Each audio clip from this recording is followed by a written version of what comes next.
On va commencer. Ce matin, on était un petit peu en retard. On va essayer de ne pas faire la même chose cet après-midi, de finir à l'heure. Vous savez, si vous êtes allé à TED, une fois à TED, c'est 5 jours. Et au bout du deuxième jour, on vous dit, c'est là que vous allez vous rendre compte qu'une conférence peut être un sport d'élite. C'est quand il faut tenir sur 3 jours, quand on est déjà 2 dans les dents. Là, on va faire 3 heures de conférence non ininterrompue. Et on va commencer avec l'ami des stars de la tech, entrepreneur, partenaire, créateur à l'origine de cet événement. Et donc l'année dernière, il nous avait ramené une interview de David Marcus. Et cette année, au tableau de chasse, il a accroché Sinek, qu'il allait rencontrer à New York. Qu'est-ce qu'on va voir? On peut l'applaudir. Bravo Arnaud. Merci. Merci. Bon, juste avant de qu'est-ce qu'on va voir, j'ai désespérément essayé de le faire venir, mais en fait, il est en rush pour la fin de l'écriture de son bouquin.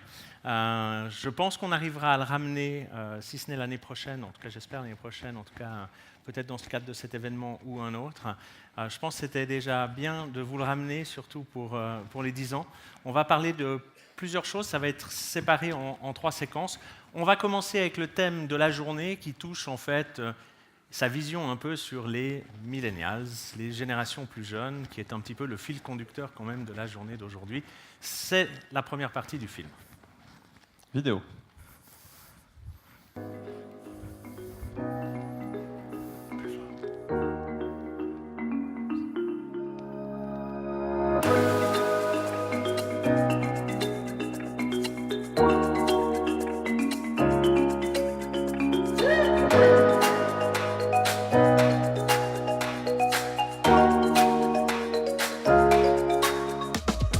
Bonjour, aujourd'hui est un jour particulier.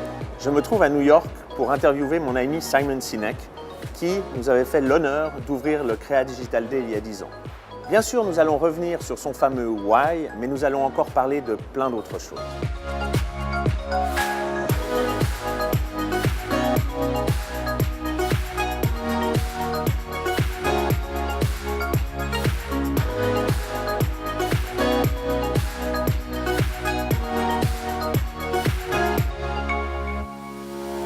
Hello, Simon. Hi, Arnaud. How are you? Very good. How about you? Good, thank you.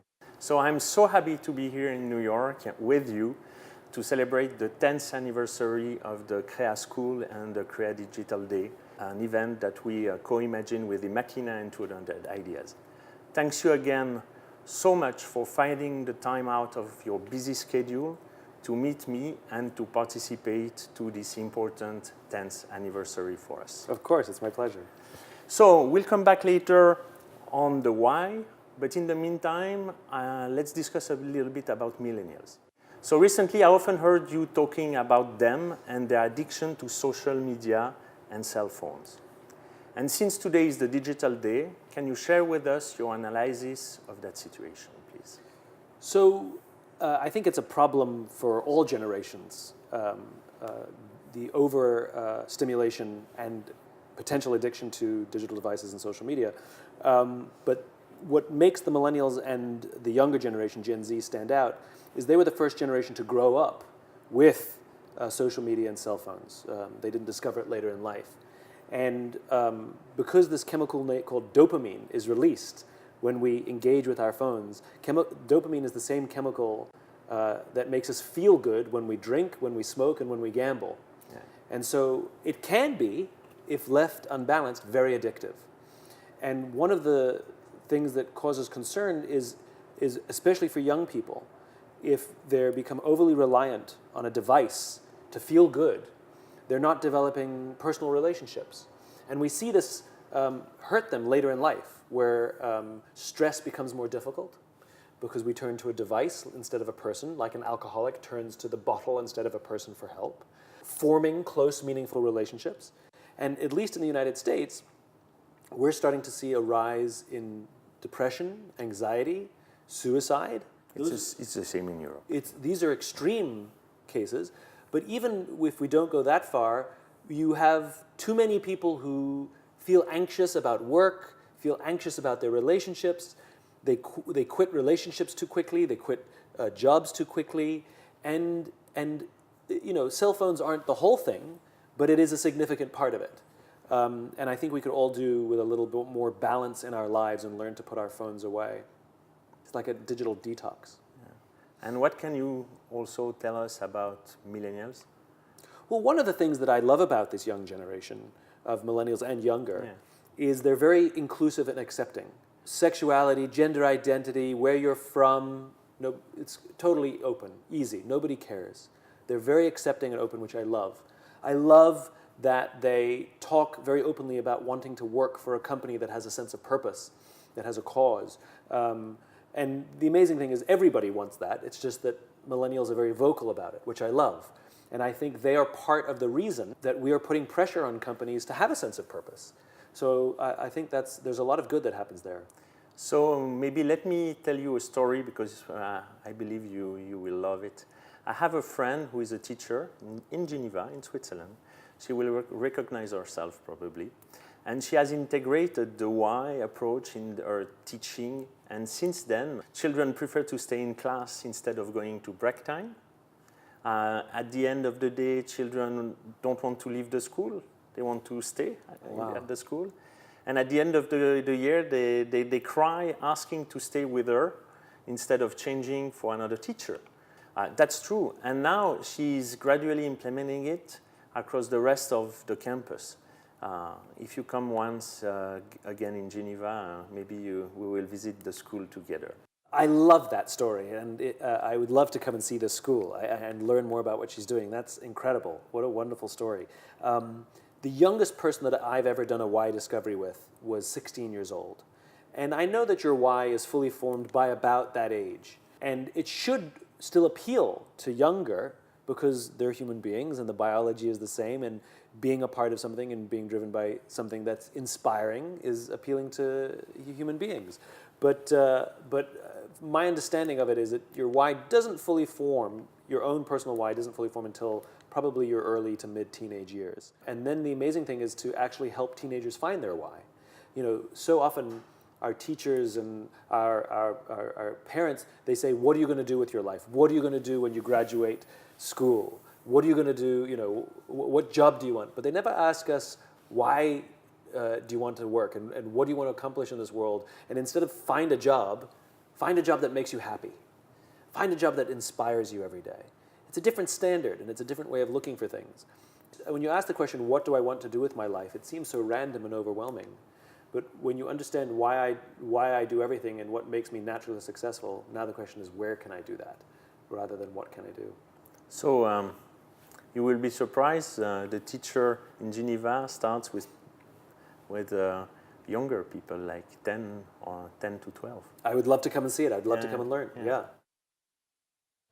Bon, ben, ici, le challenge, ça va non seulement d'aller voir ceux de 10-12 ans, mais aussi ceux de Crea quand il viendra nous voir. Donc là, on a parlé un peu des millennials. La deuxième partie, ben, évidemment, tout ce qu'il fait, ça sous-tend... il y a ce fameux why, ce golden cycle qui sous-tend à peu près tout ce qu'il pense. Donc comme on pense, la majorité d'entre vous savent ce que c'est, mais peut-être pas tout le monde, on revient un petit peu sur le why et on fait 2-3 liens avant la troisième partie, mais on en parlera après. Vidéo.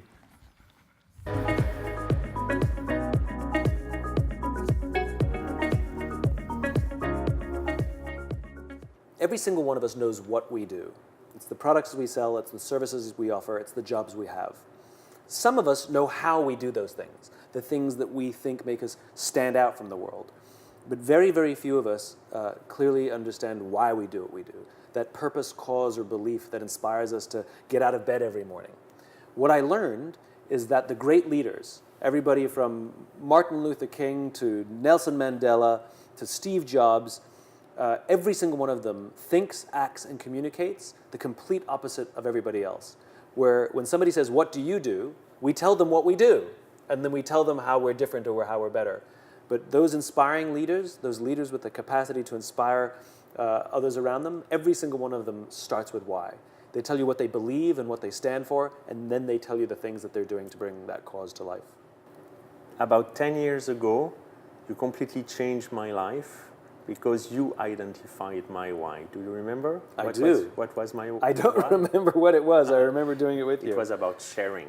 It's what we do exactly today with our friends and our students. I love that, by the way. Yeah. I love that 10 years ago we were able to put words to the thing that it's who you are when you're at your natural best. Yeah. And you grabbed it and you made it purposeful. And here you are, the joy that you get and the things that continue to thrive are the opportunities you find to bring your cause to life, to find all the ways in which you can share, both in these events like Crea, but also in your business and your company, where I know you're always out there sharing ideas and sharing visions, and I love it. I love that it's had such an impact. Yeah, but really, it's unbelievable.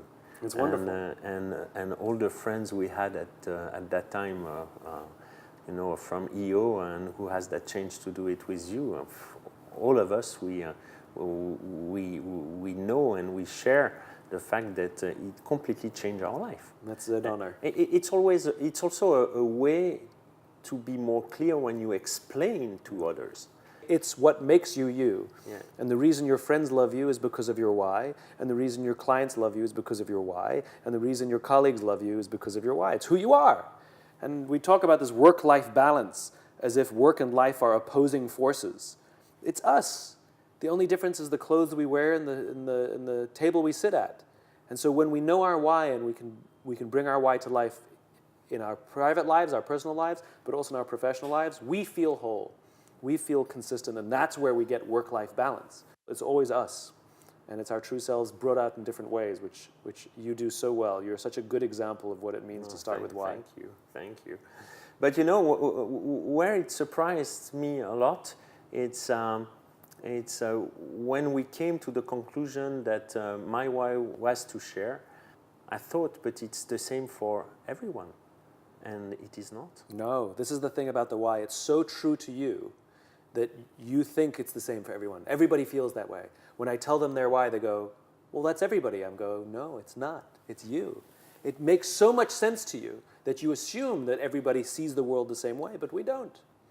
And the reason you and I get along is because my why is to inspire people to do what inspires them, so together each of us can change our world for the better. So somebody who's a sharer is right there with somebody who wants to wake up in the morning to inspire. In fact, one of my hows is to share everything.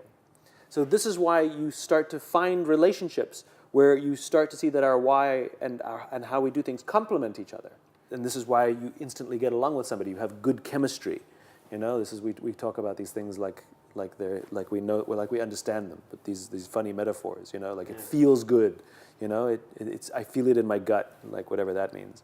But this is why these things work. I love it. It also helps, to make some choices. Like probably if I'm so close to the school for the last 10 years, I don't earn any penny with the school. But it brings you joy. Yeah, exactly.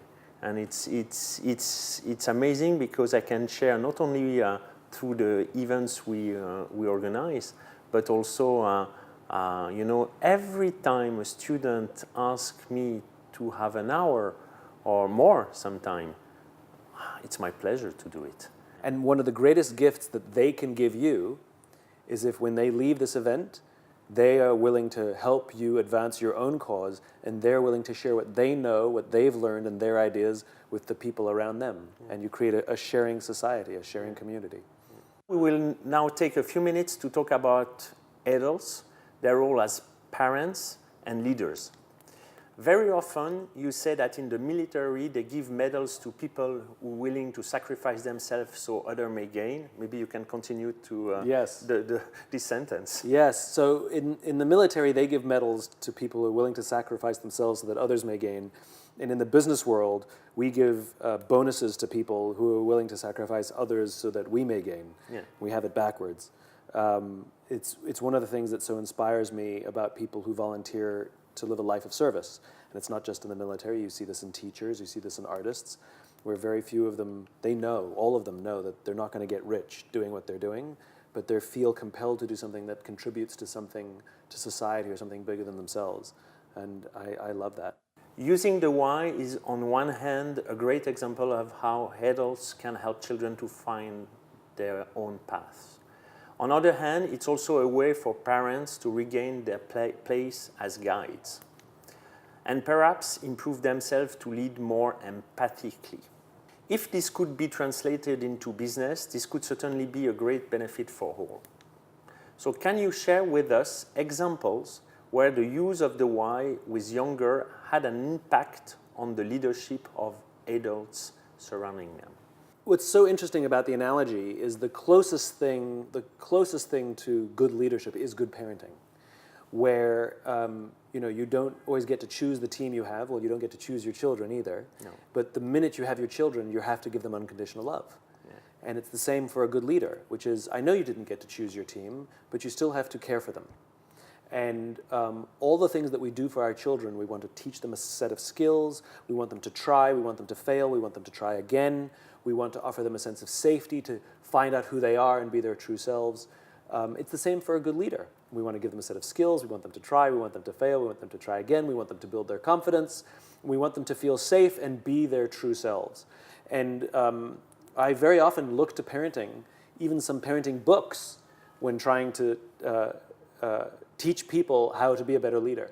And it helps us understand that not everything can be accomplished by neat deadlines. In work, we tell people, I want you to accomplish this by this deadline. But you don't say to your children, I want you to learn a bicycle by this date. And if they don't, learn to ride a bicycle by this date. And if they don't, you put them up for adoption. We don't do that. We don't know how long it takes for a child to learn to walk or learn to talk or ride a bicycle or learn to read or write. We know there's a process. And if you do the process, they will learn. Some quickly, some slowly, and there's an average, but it's a process, and everybody learns. And it's the same at work, which is we can't always expect people to learn a skill set or accomplish something because we give them an arbitrary date. And good leadership allows for people to work to their natural strengths and help them learn as they go.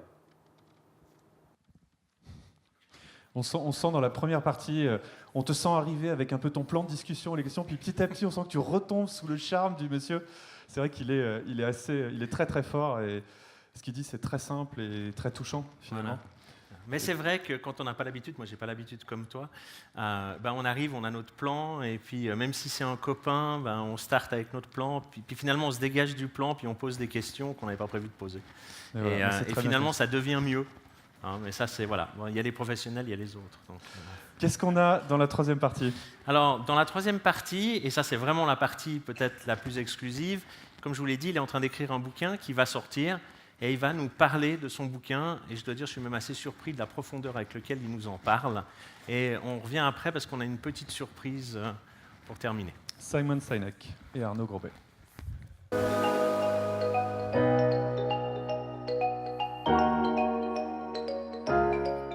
Now, these days, you are writing a new book called The Infinite Game that will be probably available in June. Yes? Next year. Yeah. So what can you share with us about it? So we are all unwitting players in things called infinite games, which are games that have no finish lines. There is no end. There's a beginning, but there's no end. So for example, there's no such thing as being number one in marriage. There's no such thing as winning in friendship. And there's no such thing in winning in global politics. And there's definitely no such thing as winning business. You have wins in business, but you can't win business, But if you listen to the language of too many leaders, they talk about being number one, being the best, or beating their competition. Based on what standard, what metrics, and what time frames? We haven't agreed. In other words, there is no end. And the problem is if you lead with a finite mindset in an infinite game, which business is, there are some very predictable outcomes. Decline in innovation, decline in trust, decline in cooperation, selfish behavior goes up, and eventually the decline of the business itself, and to the point where sometimes it goes bankrupt or there's a merger or acquisition. The infinite game is about trying to understand how to lead for the game we're actually playing. To understand that these are natural forces, it's just the way the world works, you can't fight against them. And so I offer a new way of seeing the world so that we can lead in a way that increases innovation, increases trust, increases cooperation, and ensures that the organization can survive every single person that works there for generations. Simon, what does it need to lead with an infinite mindset? You need 5 things. You need a just cause. You need trusting teams. You need a worthy rival. You need existential flexibility. And you need the courage to lead. Just cause is something you believe in so deeply that you would be willing to sacrifice to see this thing advanced. So sometimes that could mean working long hours, lots of business trips, or turning down a job that offers you more money. You may not enjoy all the business trips and the long and the late hours, but it feels worth it. You want to continue to do it. So an organization must have a reason to exist, a cause, a vision that we believe in so much that we would be willing to sacrifice to stay here, to continue on this path. Okay. Trusting teams, none of us can do this by ourselves. And a trusting team means that people feel safe to admit mistakes or ask for help or say they need more training. And if you don't work in a trusting team, then people are hiding mistakes, pretending that they know things that they don't, and eventually those things compound and it does damage to the organization and to the culture. And so to survive in the infinite game, thrive in the infinite game, you have to have trusting teams, teams in which we feel safe to admit our vulnerabilities without any fear of humiliation or retribution. Next, worthy rivals. We have the idea in business of having competitors. But the concept of having a competitor makes us focus too much on beating them, right? Rather to change one's mindset towards having rivals. And a rival reveals to us our weaknesses. You know, that there are people out there who may be better than us in our own industry, and instead of trying to beat them, rather learn what they do better so that we can become a stronger company. How can we make our culture stronger this year than it was last year? How can we make our leaders better this year than they were last year? How can we make our products, our systems better this year than it was last year? And their mere existence helps reveal to us where we have room for improvement. Because if we had no rivals, we would think we were amazing, except we're not. You know, that's like a monopoly. They think they're amazing, except as soon as they have their first bit of competition, there's a lot of things that are revealed. It's the same idea. So to adjust one's mindset away from having competitors towards having rivals. Then you have existential flexibility. This one's rough. Most leaders will never have to do it, maybe once in a career, where you're following a path and you find a much better way to advance that cause, and you're willing to walk away from time and money spent to take a dramatic shift in a new direction. So when Steve Jobs and his senior executives visited Xerox PARC in 1981, and Xerox showed them a new invention called the graphic user interface. And prior to the way we use computers now, moving a mouse on a screen, you know, an icon on a screen, you had to learn a computer language. So Jobs sees this new technology called the graphic user interface, and his just cause to empower individuals to stand up to Big Brother means that even more people can use a computer. And he says, we have to invest in this. And one of the voices of reason on the tour with him said, Steve, we can't. If we invest in this, we will walk away from millions of dollars and countless man hours that we've already spent. We can't walk away from that. If we do, we'll blow up our own business. To which Jobs replies, better we should blow it up than someone else. And that decision became the Macintosh. Yeah. And that's a profound shift in direction because it was the right thing to do. Very hard to do. Which takes us to the fifth thing, which is the courage to lead, which is everything I'm talking about is very, very difficult. All of the pressures from, if you're in a public company, from the stock market, even in private companies, the incentive structures that are placed upon us, everything pushes us to think short term, short term, short term. Everything pushes us to think with a finite mindset. It takes tremendous courage to be willing to forego that pressure and change one's mindset to see the world entirely differently and lead accordingly. Today in our audience we have students and we have business people and we have also leaders. So maybe a last advice first for our students. I think the best advice that I learned the hard way is you don't have to know all the answers and you don't have to pretend that you do. And one of the most valuable things I ever learned in my career was to ask for help and accept it when it was offered. It turns out I don't know everything. It turns out there are better ideas than the ones I have. It turns out that I have the capacity for scale if I work with people. And so the willingness to ask for help and accept it and even be the one to offer it is the most wonderful, powerful thing. And in terms of building trust, we don't build trust when we offer help. We build trust when we accept it. For the business people, including, I hope, some leaders, I would say the exact same thing. You don't have to know all the answers, and you don't have to pretend you do. And if you offer people a reason to come to work bigger than simply the products they make or the money they earn, and you take care of them and act like a parent to your people, it is amazing the sacrifices they will make to see that your vision comes to life. It is incredible what good leadership does inside an organization. great. So can I have the hope to have you again in Geneva, maybe next year? I would love to come back to Geneva sometime. It's a wonderful city. Thank you very much, and see you next year, I hope, or another year in Indeed, Geneva. indeed. Thank Thanks, you, my Arnaud. friend. Really appreciate Yeah, it. Thanks thank so you. much for having Thank me. you. It was really great.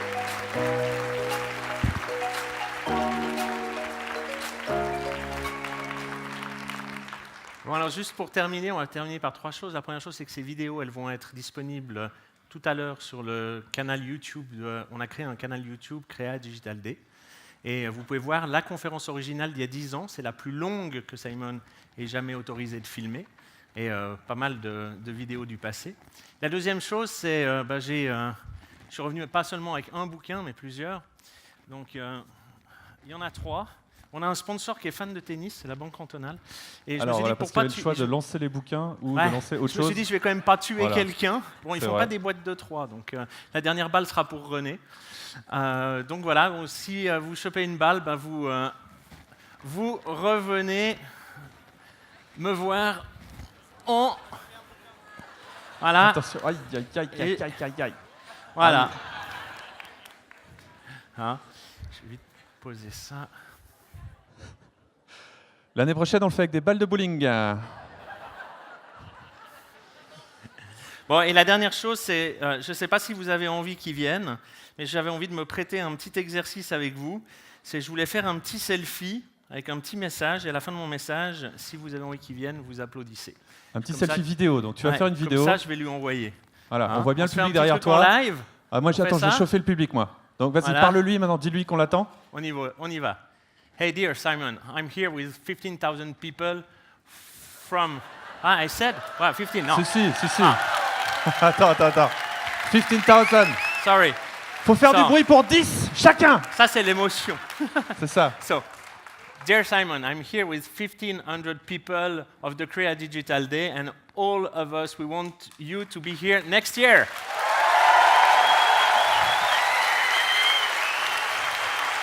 Merci à tous.